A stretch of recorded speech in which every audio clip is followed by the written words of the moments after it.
사무엘은 어렸을 때 세마포 에봇을 입고 여호와 앞에서 섬겼더라. 그의 어머니가 매년 드리는 제사를 드리러 그의 남편과 함께 올라갈 때마다 작은 겉옷을 지어다가 그에게 주었더니 엘리가 엘가나와 그의 아내에게 축복하여 이르되 여호와께서 이 여인으로 말미암아 내게 다른 후사를 주사 네가 여호와께 간구하여 얻어바친 아들을 대신하게 하시기를 원하노라 하였더니 그들이 자기 집으로 돌아가매 여호와께서 한나를 돌보시사 그로 하여금 임신하여 세 아들과 두 딸을 낳게 하셨고 아이 사무엘은 여호와 앞에서 자라니라. 엘리가 매우 늙었더니 그의 아들들이 온 이스라엘에게 행한 모든 일과 회막문에서 수종드는 여인들과 동침하였음을 듣고 그들에게 이르되 너희가 어찌하여 이런 일을 하느냐 내가 너희의 악행을 이 모든 백성에게서 듣노라 내 아들들아 그리하지 말라 내게 들리는 소문이 좋지 아니하니라 너희가 여호와의 백성으로 범죄하게 하는도다 사람이 사람에게 범죄하면 하나님이 심판하시려니와 만일 사람이 여호와께 범죄하면 누가 그를 위하여 간구하겠느냐 하되 그들이 자기 아버지의 말을 듣지 아니하였으니 이는 여호와께서 그들을 죽이기로 뜻하셨음이더라. 아이 사무엘이 점점 자라매 여호와와 사람들에게 은총을 더욱 받더라. 하나님께서 책임져 주십니다. 하나님께서 책임져 주십니다. 우리의 인생도 교회도 우리의 모든 삶도 하나님께서 책임져 주실 때 우리는 우리 마음에 불안해하지 않고 염려하지 않을 수가 있어요. 누가 보장해 준다 하면 어때요? 믿을 것 같지만 사람은 한계가 있고요. 또 자기 나름의 상황이 있고 그에 따라 바뀔 수가 있다는 거예요. 그러나 우리 하나님은 신실하신 하나님이시고 우리의 삶에 대해 끝까지 책임져 주시는 하나님이심을 믿으시기 바랍니다. 사회 구성원들이 책임 의식을 가지고 서로 챙기고 배려할 때 건강한 사회가 될 수 있습니다.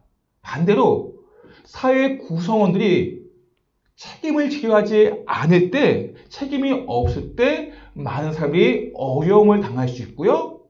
심지어는 죽게 될 수도 있습니다. 이게 잊을 수 없는 사건이 2014년 4월 16일에 있었습니다. 우리가 잘 알고 있는 세월호 사건이에요. 그 사건으로 말미암아 304명이 사망하였습니다.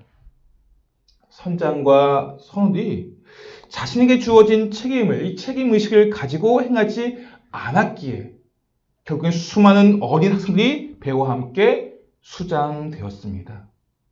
이 사건은 7년이 지났지만 지금도 이 사회에 던져주는 충격이 가시지 않았습니다. 이 사회가 이렇게 책임을 지지 않는 사회로 되어간다면 더 큰 일들이 비일비재로 일어날 수가 있습니다. 우리는 하나님 말씀을 통해서 그리스도에서 어떻게 우리가 이 사회 속에서 책임져 나가야 하는가, 다시 한번 책임에 대해서 한번 함께 생각을 해보고자 합니다. 우리가 읽은 본문은 어두운 시대를 마감하고 새로운 시대를 이제 맞이하는 사무엘에 대한 내용입니다. 이스라엘을 이 강대국으로 만드는 주춧돌을 놓은 사람이 바로 사무엘이에요. 이 사무엘의 어린 시절에 대한 것이 오늘 본문의 내용입니다. 그리고 함께 홈니와 비느하스라는 이 엘리 제사장의 아들들에 대해서도 함께 기록을 하고 있습니다.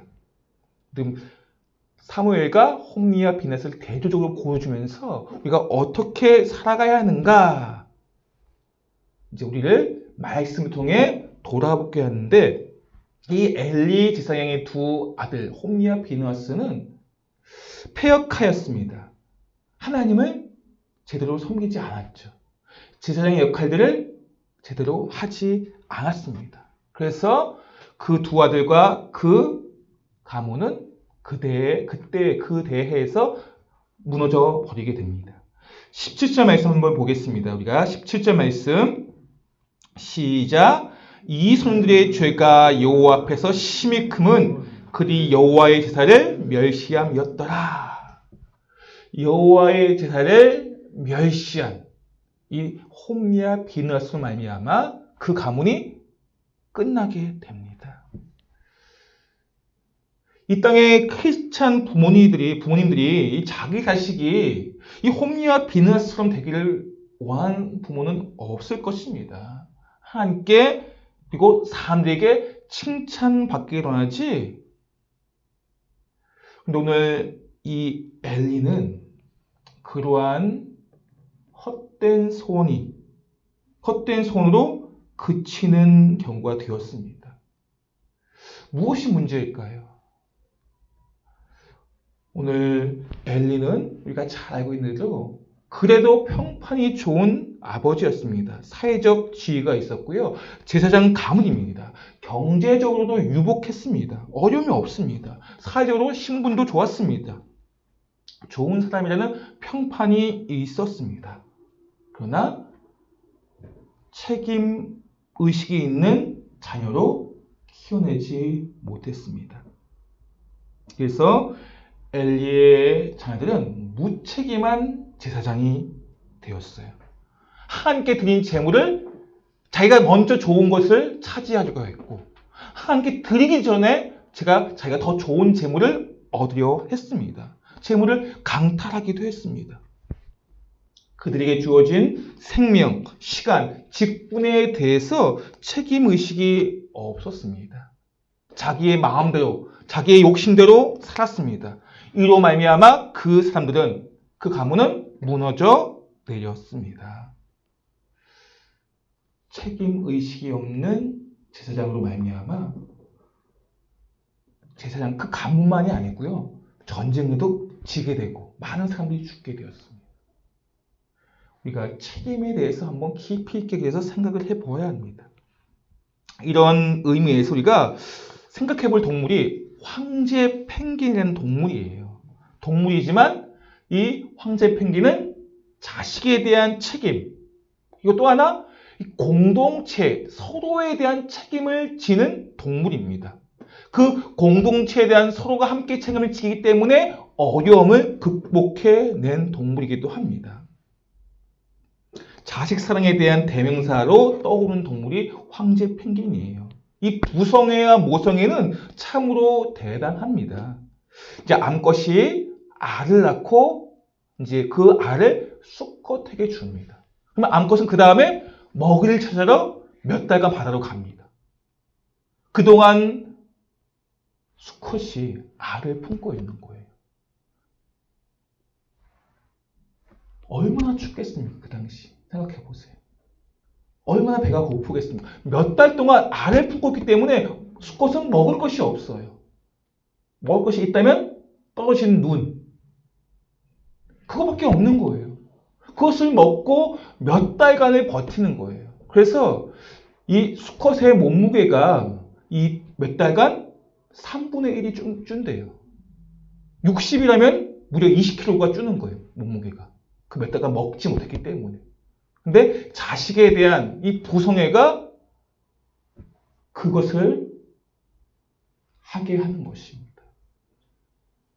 자기가 죽을 것 같은데 그래도 이 자기의 자식 때문에, 알 때문에 어떻게 할 수 없는 거예요. 가만히. 이것이 자식에 대한 책임 의식이 그렇게 할 수 있게 합니다.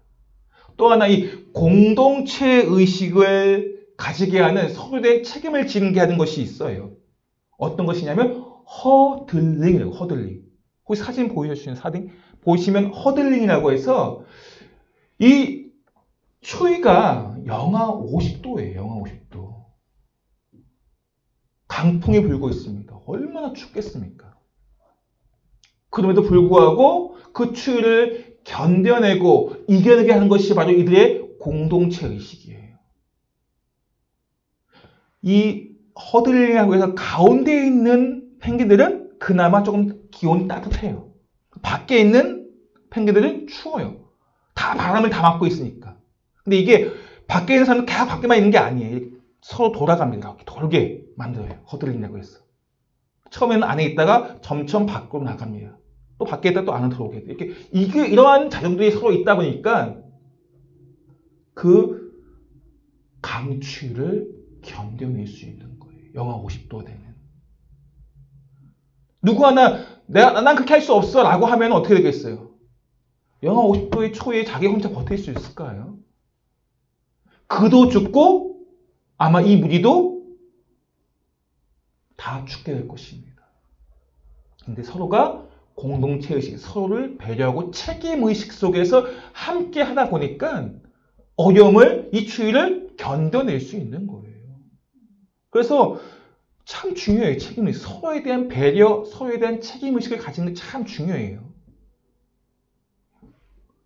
동물들도 이렇게 하는데 사람들은 책임의식만 가지게 되면 정말 어려운 시대에 살고 있다 할지라도 이겨낼 수가 있습니다. 견뎌낼 수가 있어요. 문제는 오히려 사람들이 책임의식이 없다 보니까 사회가, 나라가, 지역이, 심지어 교회도 무너지게 되는 것입니다. 기독교가 영향력이 없는, 점차, 아니 이미 사라졌다고 봐도 될 거예요. 아마. 기독교에 대한 영향력은 거의 많이 사라졌습니다. 종교를 선택한다면 오히려 천주교나 불교 쪽 선택하는 무신론자들이 만약 선택을 한다면, 최근에도 어떤 뉴스 보니까 만약에 내가 어떤 단체를 세운다면은 교회가 아니라 지금 이슬람이 자꾸 이제 각 지역마다 세우려고 하고 있어요. 그것 때문에 많이 시위를 해요. 반대. 오히려 이슬람에 대해서는 좀 더 우리가 많은 사람들이 좀 이 극단적인 면을 많이 보다 보니까 좀 배타적이에요. 이슬람교에 대해서. 그런데 밑에 있는 댓글들을 보니까 이슬람 안 된다고 하고 또 함께 교회도 안 돼. 세운다는 천주교라든지 뭐 그렇게 많은 댓글들을 달더라고 보니까. 그만큼 기독교에 대한 선한 영향력이 지금 느끼지 못한다고 해야 될까요?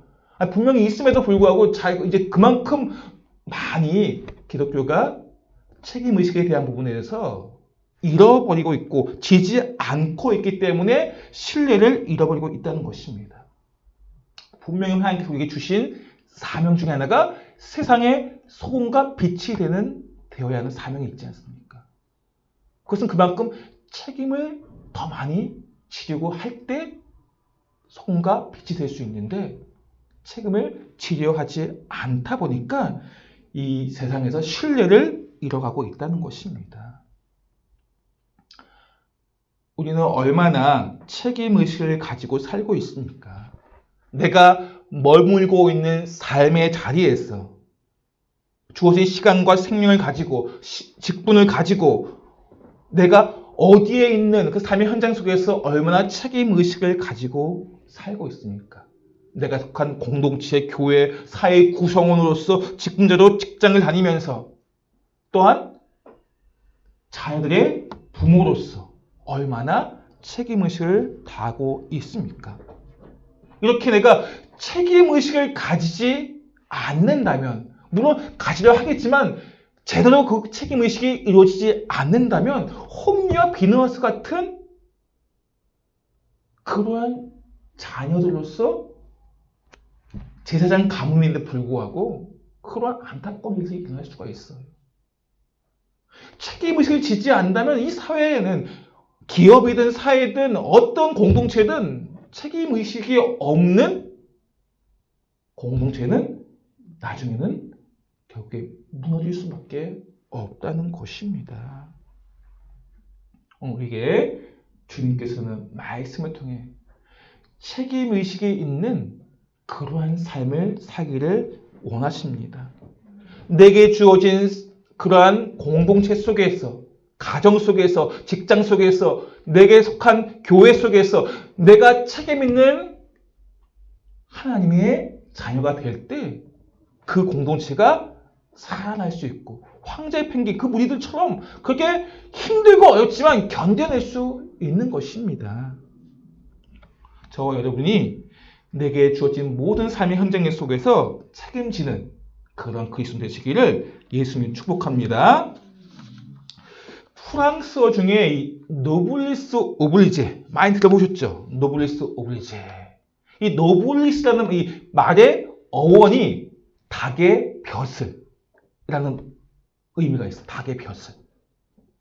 뭔지 아시죠? 벼슬이 뭔지 아시죠? 벼슬. 닭의 머리 위에 있는 붉은색 이게 닭의 살이라고 살이에요 살. 노블리스란 말이 이 닭의 그러니까 이 머리에 있는 닭은 어떻게 보면 이 벼슬이 자랑이잖아요 자랑. 자기가 내세울 것. 그리고 오블리지란 말의 어원은 달걀의 노른자예요. 달걀의 노른자.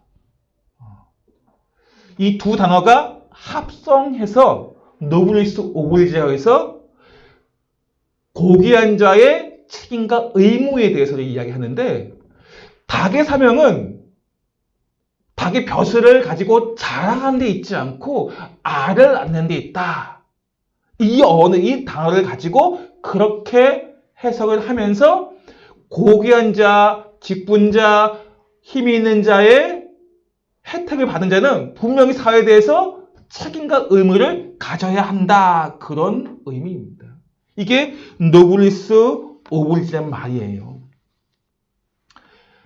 사회의 구성으로서 사회의 혜택을 내가 받고 있습니다. 나라의 국민으로서 받는 혜택이 있어요. 이에 대해서 나는 책임과 의무를 다해야 한다는 것입니다. 우린 또한 그리스도인입니다. 그리스도는 마찬가지예요.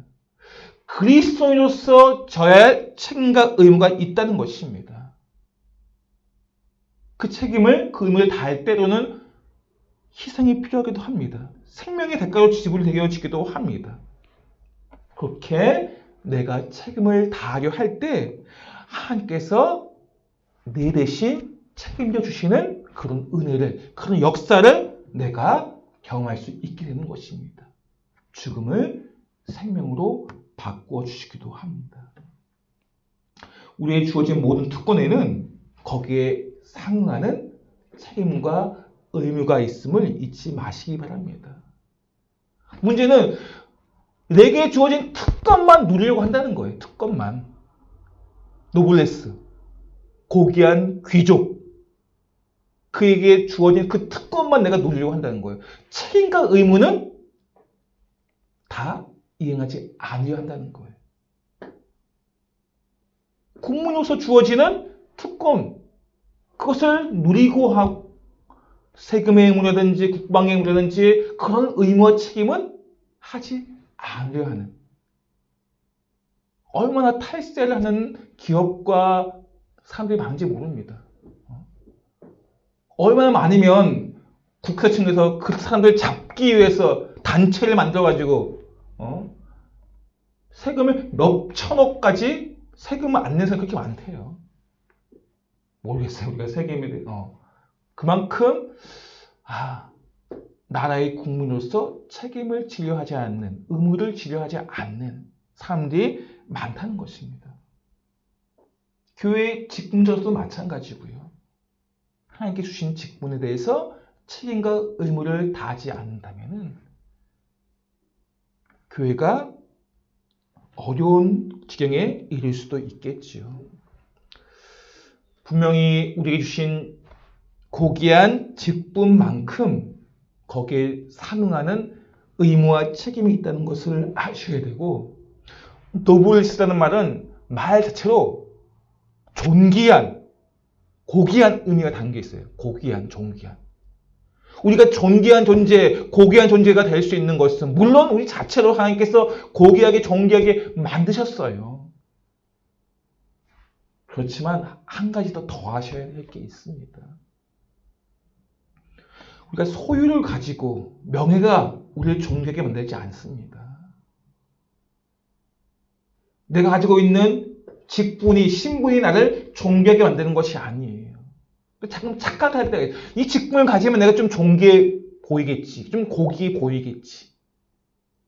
내가 이렇게 재물이 있고 명예가 있으면 내가 고귀한 존재가 되겠지. 아닙니다. 하나님께서는 존귀할 수 있도록 우린 그런 존재를 만드셨고 우리에게 그와 함께 내게 주어진 생명, 주어진 시간, 주어진 책임과 의무를 다할 때, 그러할 때 우리에게 존귀함이 주어진다는 거예요. 우리가 주변의 사람들로부터, 친구로부터, 이웃들로부터, 백성과 국민들로부터 존귀한 존재가 된다는 것은 내게 주어진 책임을 다할 때, 대통령은 대통령으로서, 국회의원은 국회의원으로서, 내게 주어진 직분과 신분으로서의 책임을 다할 때 존귀한 존재가 될 수 있다는 것입니다. 우리가 존귀한 존재가 되기 위해서는 돈이 많을 필요도 없어요. 내가 명예가 있을 필요도 없습니다. 내게 주어진 위치와 자리 속에서 내가 책임을 다하시면 돼요. 그럼 우리는 하나님께서 우리를 존귀하게 높여주신다는 것입니다. 세상 사람들이 우리를 존귀하게 보지 않는다 할지라도 우리 하나님께서 우리를 존귀하게 높여주신다는 거예요. 그리고 하나님의 은혜와 은총을 받게 하신다는 것입니다. 오늘 26절 말씀 보세요. 함께 읽겠습니다. 시작. 아이 사무엘이 점점 자라매 여호와와 사람들에게 은총을 더욱 받더라. 사무엘이 존귀한 존재로서 사람들에게 하나님께 은총을 더욱 받더라 라고 기록을 하고 있습니다. 이러한 은혜가 우리 모두에게 있기를 바랍니다. 사람으로부터 하나님께 은총을 받는 존귀한 존재가 되시기를 바랍니다. 그럼 어떻게 하면 그러한 존귀한 존재가 될 수 있겠습니까? 홈리와 비너스는 그러한 존귀한 존재가 될 수 있는 기회를 잃어버렸어요. 물론 그 자신의 문제도 있었고 부모로서도 엘리가 24절 말씀 보시면 내 아들들아 그리하지 말라. 물론 충고와 여러 가지 부모로서 말을 했겠지만 그 안에는 말만 이렇게 했을 뿐이지. 생각해보세요. 내 자녀가 하나님 것을 도둑질하고 하나님 먼저 받아야 할 재물을 가져갔다고 생각해보세요. 그럼 우리는 부모로서 어떻게 해야겠습니까? 강력하게 그 아이가 다시는 그런 일을 하지 못하도록 막아야 되지 않겠습니까? 하지 않도록. 그런데도 그리 하지 말라 하고 나서 끝이에요. 또 반복되어지는 자녀들의 그러한 하나님을 멸시하는 얘기. 그러한 책임의식을 부모로서 끝까지 다하지 못했기 때문에 어쩌면 그러한 안타까운 일이 그 가문에 발생하지 않았는가. 그렇기 때문에 우리 역시 주의하고 조심하고 깨어 있어야 돼요. 오늘 사무엘이 어린 시절부터 그렇게 하나님 앞에서 책임 있는 의식을 가지고 책임을 다하는 삶을 살았기 때문에 그 삶을 하나님께서 존귀하게 만드셨고 사람으로부터 은총을 받게 하셨습니다. 그 어린 시절 한번 볼까요? 18절 말씀. 사무엘은 어렸을 때 세마포 에봇을 입고 여호와 앞에서 섬겼더라. 21절 하반절 말씀 보시면 아이 사무엘은 여호와 앞에서 자라니라. 사무엘의 어린 시절이에요. 친구들과 함께 재밌게 놀고 게임도 하고 그런 시절이 그러한 시간을 보내고 싶었지만 자신이 하나님의 집에서 해야 할 역할과 직분이 있고 그러다 보니 거기에 그 마음을 다하고 책임을 다했던 사무엘. 하나님의 음성을 듣고 기도하는 삶을 살았습니다. 이러한 자기의 자리에서 책임을 다하는 이 사무엘은 늘 그 마음의 중심이 하나님께 향해 있어요.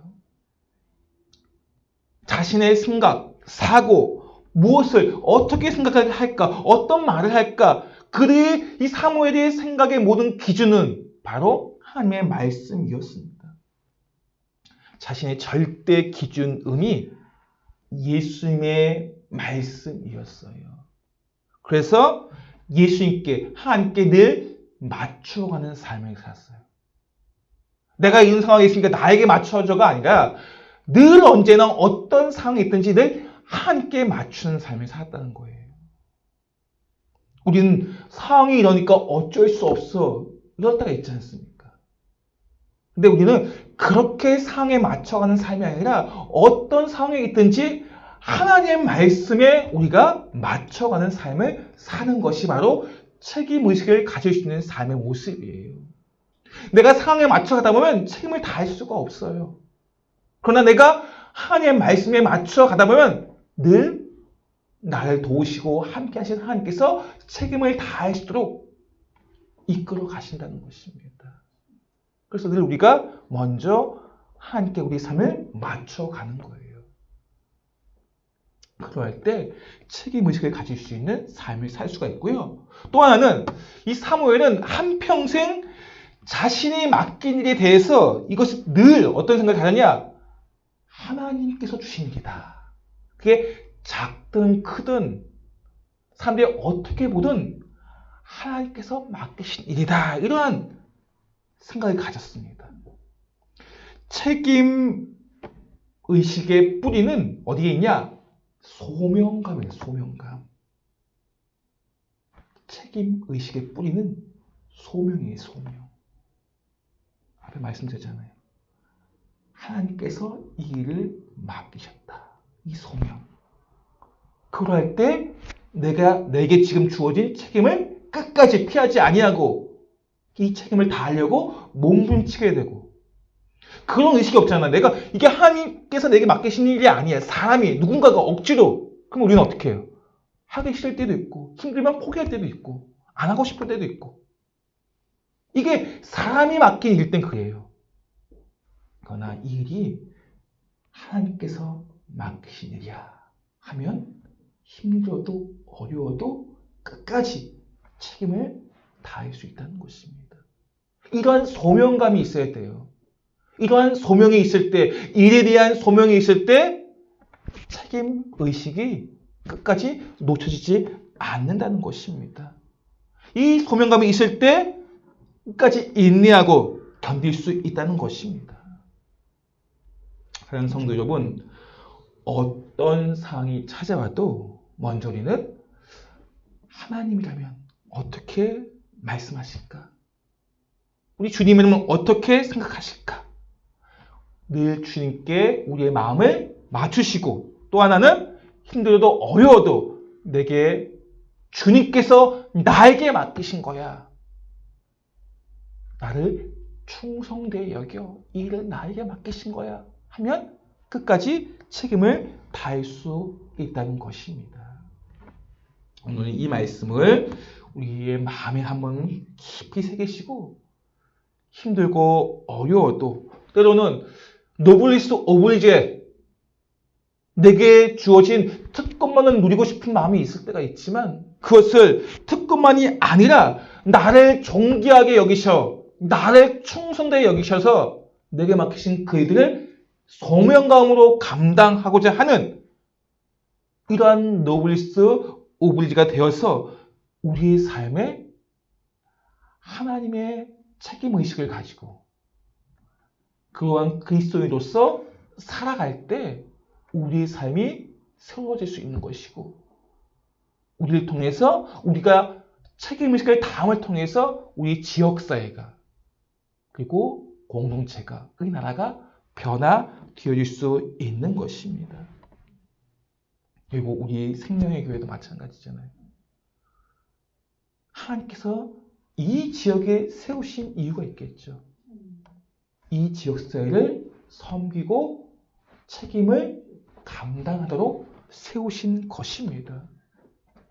우리가 그래서 이 지역사회를 놓고 기도해야 되고, 특별히 또 이 건물을 놓고도 많은 구성원들이 이 안에 있잖아요. 또 함께 기도해야 되고, 이러한 책임의식을 가질 때 교회의 그 생명이 지역사회에 흘러가게 되고, 이 지역에 또한 이 단지 내 상간에 있는 상가에게 흘러가게 되는 것입니다. 각각 따로 그냥 그렇게 생각을 한다면은, 그런 책임의식이 없다면은 우리는 여기에 있을 이유가 없습니다. 우리에게 주신 시간, 생명, 직분, 이 모든 것에 내가 책임을 가져야 함을 살펴보시고, 내게 주어진 그 모든 사역에, 상황에, 직분에 책임을 다하여 하나님께 영광이 되는 그러한 삶이 되시기를 예수님으로 축복합니다.